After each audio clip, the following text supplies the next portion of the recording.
What's up guys, Diego here from ProNDC. Welcome to another ESO build video. So here it is, finally the Stamina Dragonknight PVE build for the Horns of the Reach update. A lot of people asked me, hey, can you upload a build video for the StamDK when Morrowind was still the most recent patch, and I just wasn't able to actually go to PvP, get the caltrops, or to be honest, I was too lazy. I didn't want to do that. And I didn't play StamDK for a while, but it's actually really strong. It's the strongest Stam class or strongest DPS class in the game right now. Though I'm pretty sure if you play it properly and go all out in damage, Stamina Sorcerer can get really close. However, StamDK is an awesome class, and we have quite a lot of options for gear and races that you can pick, and that might suit your playstyle a bit better. Yeah, again, like in my Templar build video, I will talk about the alternative gear setups. What I'm currently wearing is probably the best in slot setup for max DPS if the others support you. So we don't wear any support stats here, unlike on my Stamina Templar. And I think I should start the stats right now. So those are my stats. I am an Imperial because this is actually my tank. So that's also the reason why some of my skills are not leveled to rank 4. So I should have a little bit more weapon damage. I think around 3.8k, but we still get to 5k buffed, fully buffed by ourselves only. So on the trials it can go I think around 6k weapon damage, which is a ton of weapon damage, trust me.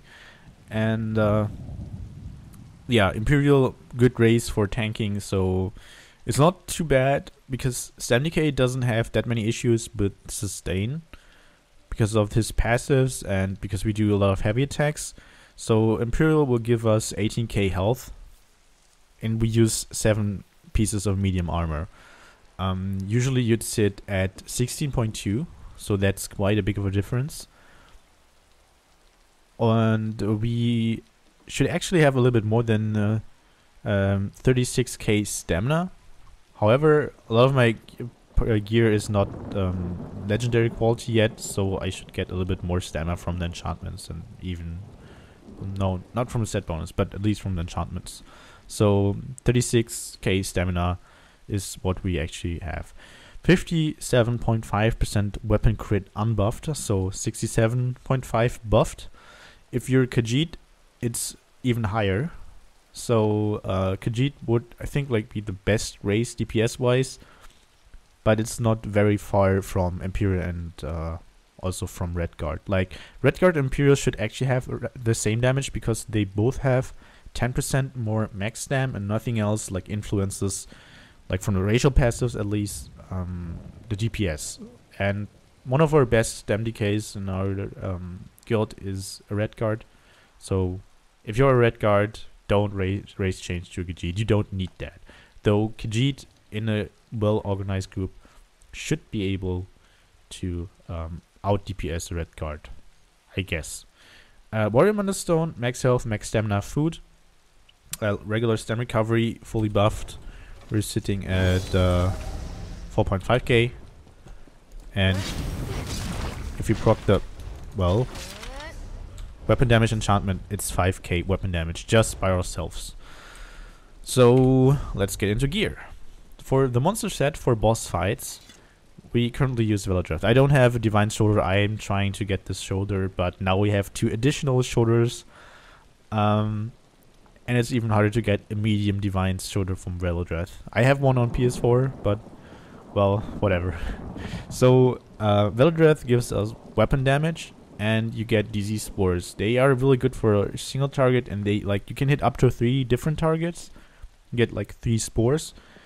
But in trash fights, if you stack and burn a lot of stuff, so if you try to stack the trash, the mobs, really closely, I actually recommend to go with a different set, which is this one, Spawn of Mephala. So I have a Divine Helmet in medium, yay. Only infused shoulders? Nay. So you get max stam. They changed the set bonus so you don't lose a lot compared to Velodreth. And if you do a heavy attack, you create like a web for 10 seconds that deals poison damage every 1 second. So you can hit more than just 3 targets. While it's like Velodreth, I think like single target DPS wise, it's basically the same. However, Mafala can hit more than 3 targets, and it can occur once every 10 seconds, which is really nice. So if you don't want to switch because you're in console, like switch between boss fights and trash fights all the time, just go with Velodreth. Still good, don't worry.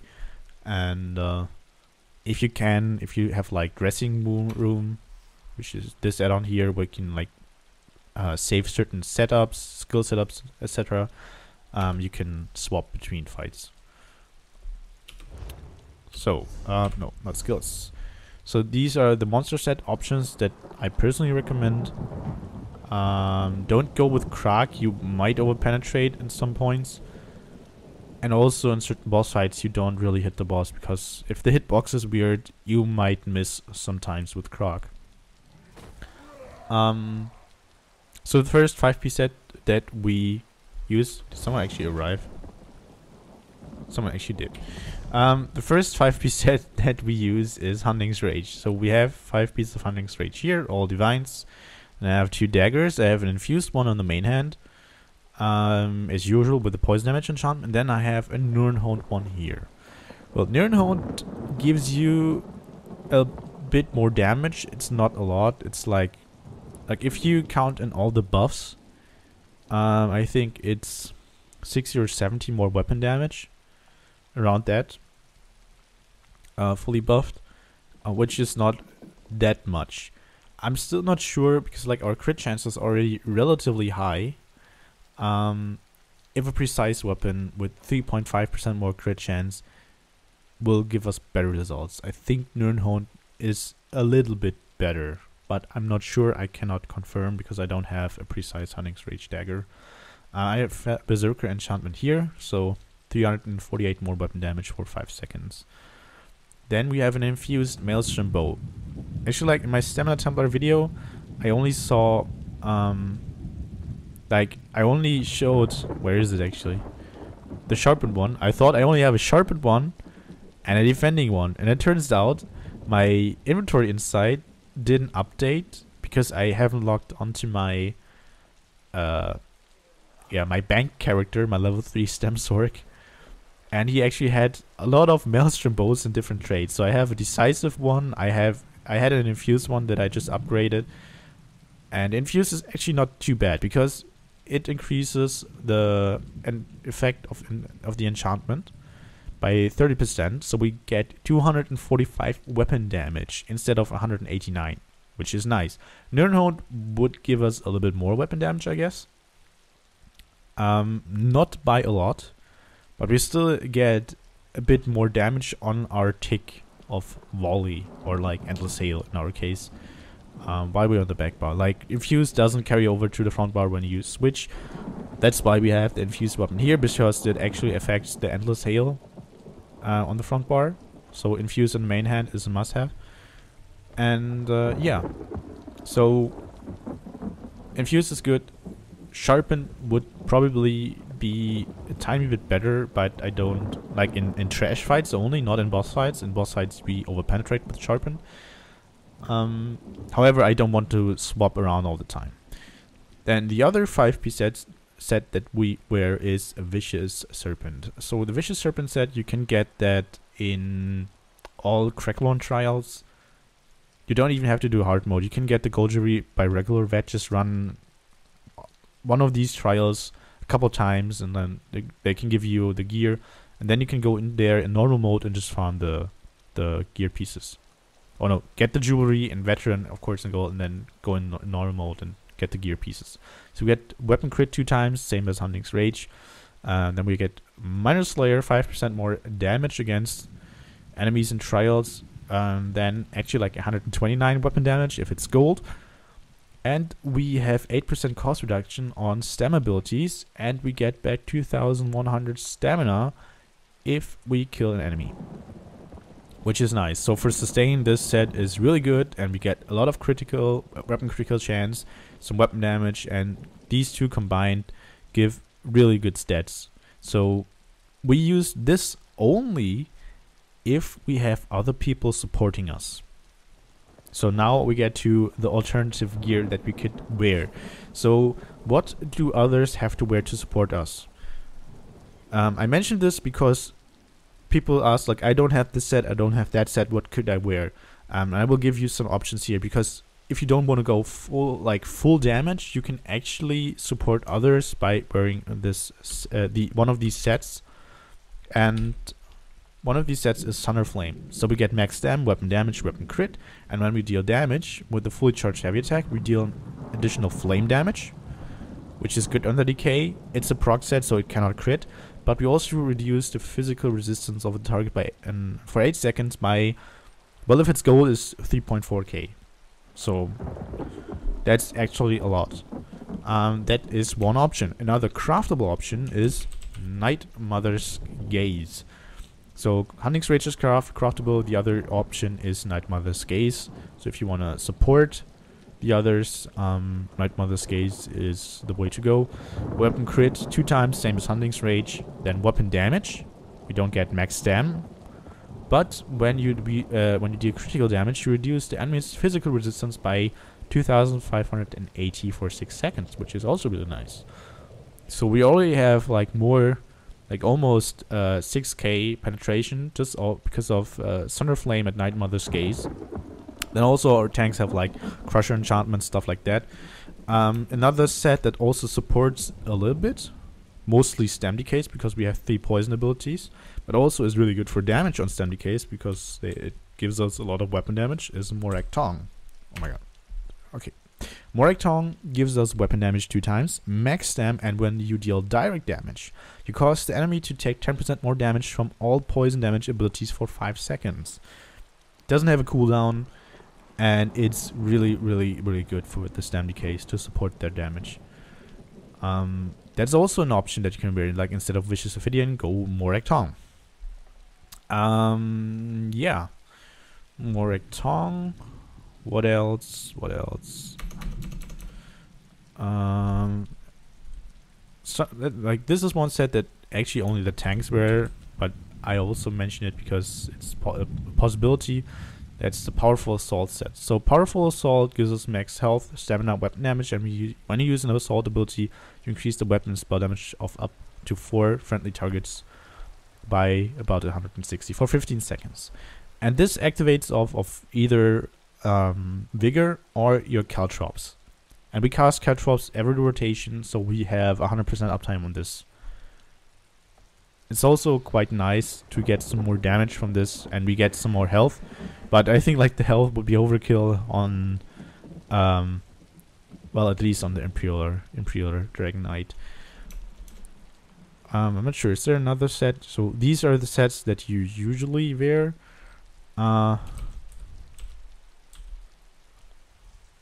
Okay, so this is another set. I think I forgot to mention this in the German version of the video. Ophidian Ring of Venom. This is also a set that's actually not too bad. It's a crit set, but I don't really like. If you want to try stuff out and if you want to wear something differently, something different from others, you can wear Poison Serpent, max stam, weapon damage, max stam. When you do damage with light or heavy attack against an enemy who has a poison damage ability on them, so it's really good on the stam decay too, because we have a lot of poison damage abilities.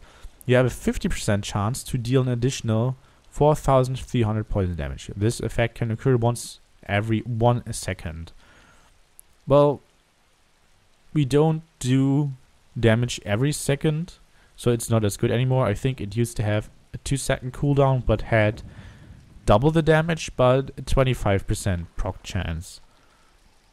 So I'm not sure. I don't have all of parts here. You can see I have 2 rings. I'm missing the necklace, and I only have an infused legs. Well, so I cannot try it out. You get that set in Hellra. If you, however, are the only Stam DPS in the group, or if it's just like 2 of you and you don't want to, like, there's no point in running Thunder Flame. You can run Night Mother's Gaze, like one of you, but to run the other support set is pointless. So, no,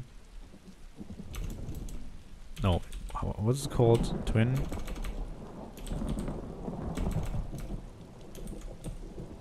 Two-Fanged Snake. So the set is called actually Twice-Fanged Serpent, so I was a little bit confused.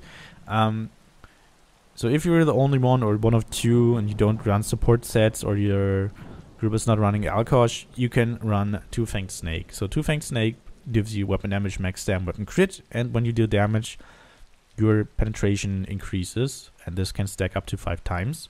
So you get 4,300. That got nerfed a little bit in Horns of the Reach, just a tiny bit, and 4,300 is still a ton of penetration. You would wear this. You can get this only in Sanctum Ophidia, so like 2 armor pieces and 3 jewelry pieces, and you can also combine it with Hunting's Rage, which is like the traditional Stam set.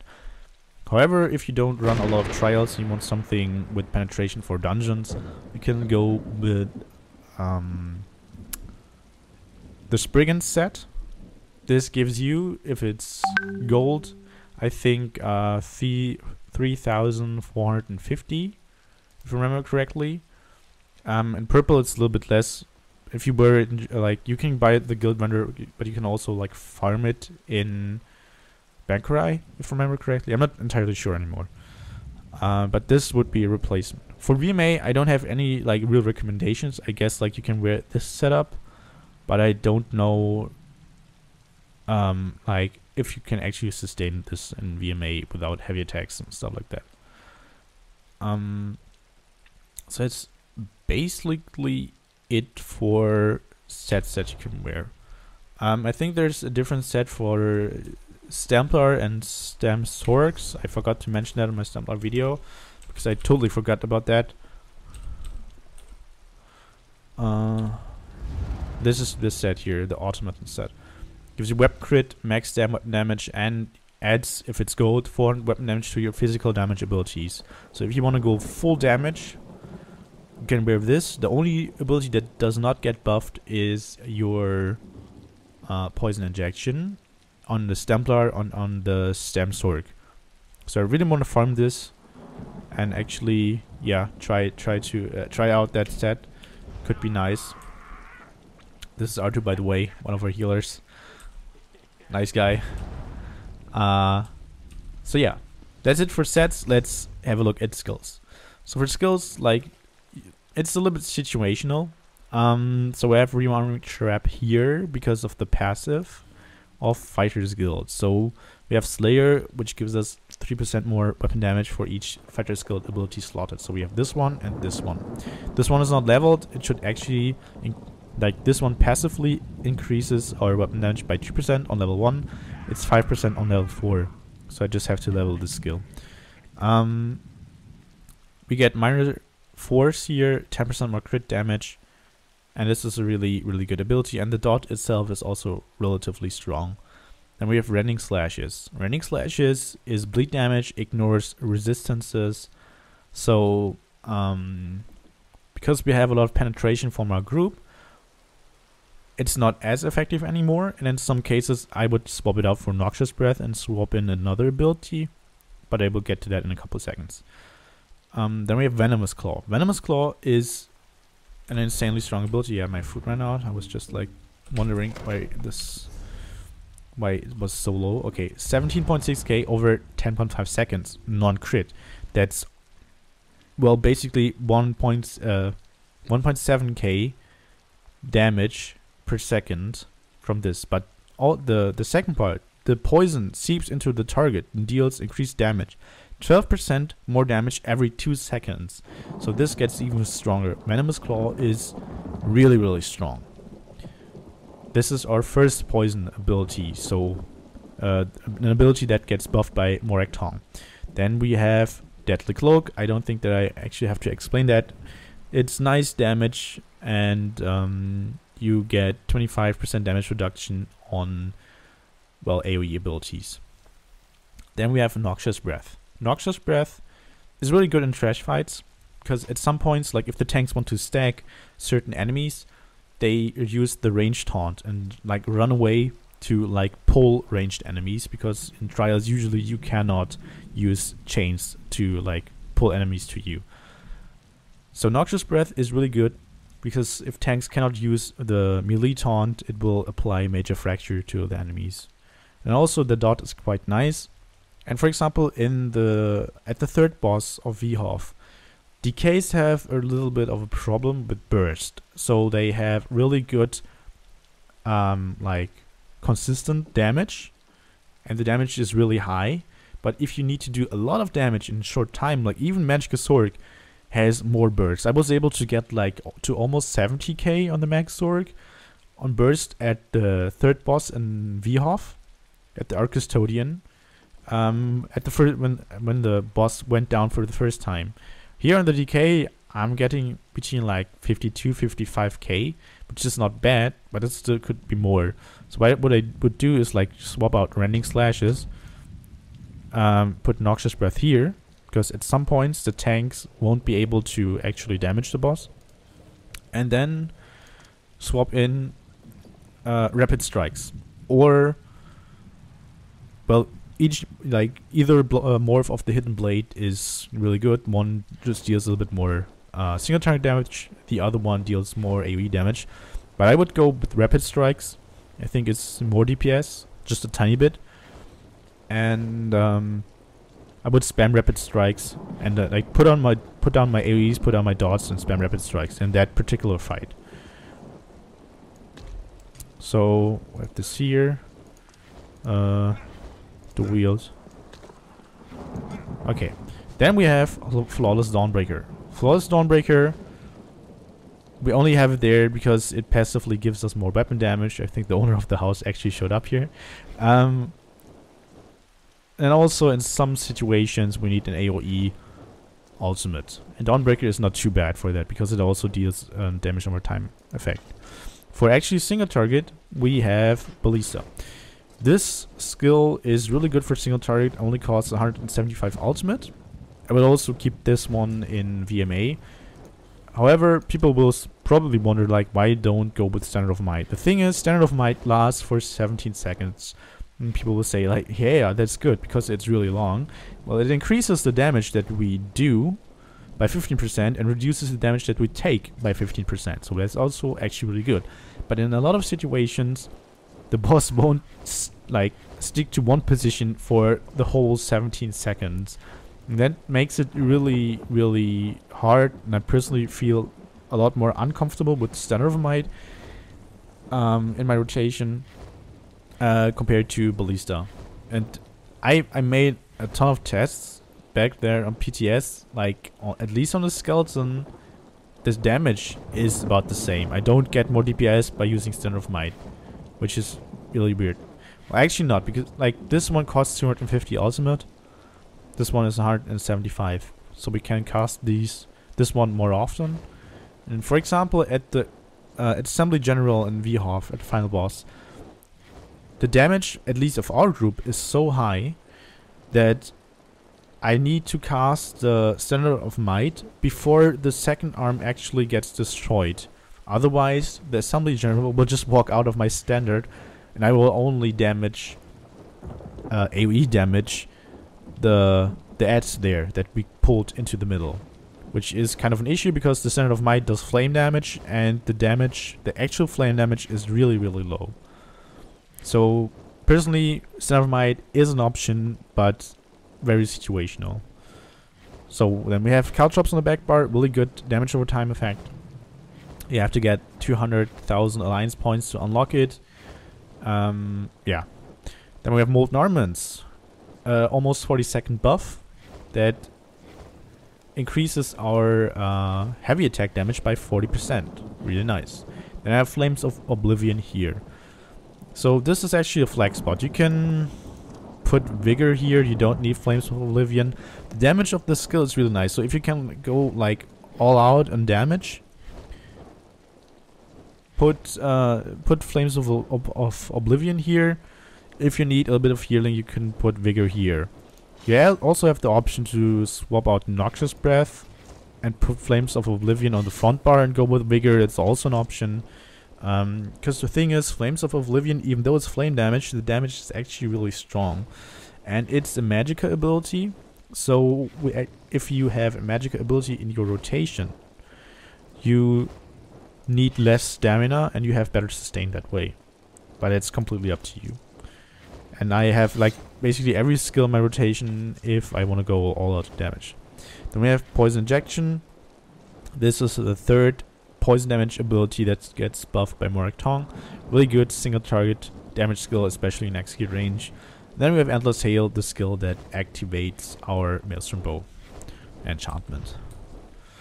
So for champion points, I'm gonna start with the red tree. I have 52 into Ironclad, 11 Spell Shield, 49 Hardy, 49 Elemental Defender, 40 into Thick Skinned, and 19 into Quick Recovery. Same as always. I have that on every of my characters. Now here it's a little bit weird because like there were 2 points that I couldn't actually put anywhere to make use of them.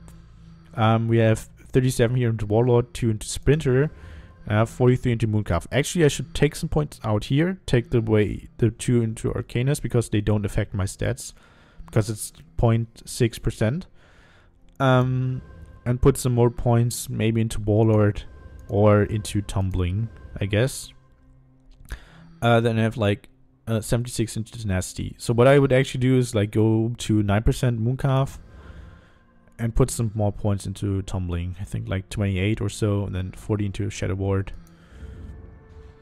Now for the important stuff, the red tree, the blue tree, I'm sorry. We have 1 point into Piercing because of jump points. Then I have 64 into Mighty, 66 into Thaumaturge, 66 into Precise Strikes, and 23 into Monster Arms. I don't need anything into Piercing if the group setup is how we usually have it. So we get very close to the 18k penetration, so we don't actually need points here into Piercing. If you, however, have a group that doesn't run a lot of support sets, you might need to take out some points on like each of these 3 and put them into Piercing. Like go down like 1% here, 1% here, 1% here, and put the points into Piercing. That would work. So that's basically it for champion points. Now for the rotation. To actually like explain it. So what you do before the start is you buff up yourself by Molten Armaments. Then you cast your Deadly Cloak. These are the 2 skills that I use beforehand. If a boss, for example, like spawns, for example, like the boss drops down here, I'll of course put down my trap first. And then I only do it when the fight starts. I start with Caltrops, without a light attack, just Caltrops. Then I do light attack, Endless Hail, light attack, Flames of Oblivion. If I have my ultimate ready, light attack, Ballista, then light attack, Poison Injection to Bar Swap. Then I start with Noxious Breath, Trap again, and the other 3 abilities I cast them with a heavy attack. The last skill I cast it into a heavy attack, and then Bar Swap, and then I start with Hail and then Caltrops. Because between each skill here, I cast a light attack. And the reason for that is pretty simple. We have a Hawkeye passive here that increases the damage of bow abilities by 5%, stacking up to 5 times for our bow abilities. So it's really important. So again, we'll show it in action now. We buff up this, and put on the trap.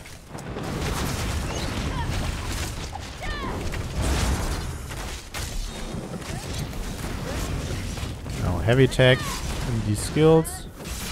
And because I used 1 more ability on the back bar because of my ultimate, I only did 2 heavy attacks. Now I have enough time to do all 3 heavy attacks here.